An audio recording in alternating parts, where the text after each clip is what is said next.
চার ঋতু দেশ জাপানে ঋতুর বদল হলো মাত্র।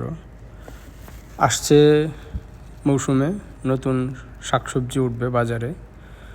এর মধ্যে জাপানের গ্রামাঞ্চলের এলাকাগুলোতে শীতের সবজি চাষের প্রস্তুতি শুরু হয়েছে। আমরা এখন দেখতে পাচ্ছি একটি মূলা ক্ষেত। এটা একটি গ্রাম এলাকার পাশে রাস্তার পাশেই চাষের জমি, মূলা ক্ষেত।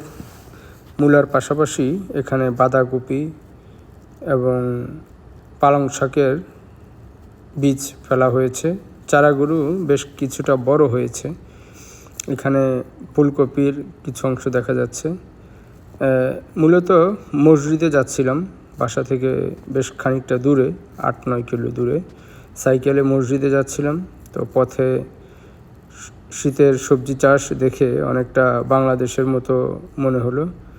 প্রখর শীত সেটা শেষ হয়েছে, হালকা শীত রয়েছে, সামনে বৃষ্টির মৌসুম আসবে। এখানে ভারী শীত যখন হয়, অর্থাৎ কুয়াশা, বরফ বা স্নোফলের পর্যায়ে যখন যায়, তাপমাত্রা যখন 0 অথবা 0 ডিগ্রির নিচে নেমে যায়, তখন তেমন একটা ফসল হয় না, সবজি হয় না। তাই এই সময়টাতে সবজি রোপণ করা হয়। দৃশ্যটা দেখে ভালো লাগলো, তাই একটু দাঁড়ালাম, ভাবলাম একটু ভিডিও নিই। এটা একটা আবাসিক এলাকার পাশেই চাষের জমি। পাশ দিয়ে খাল বয়ে চলেছে। কতটা নিরাপদে শিশুরা সাইকেল চালাচ্ছে, তেমন একটা যানবাহন নেই বললেই চলে।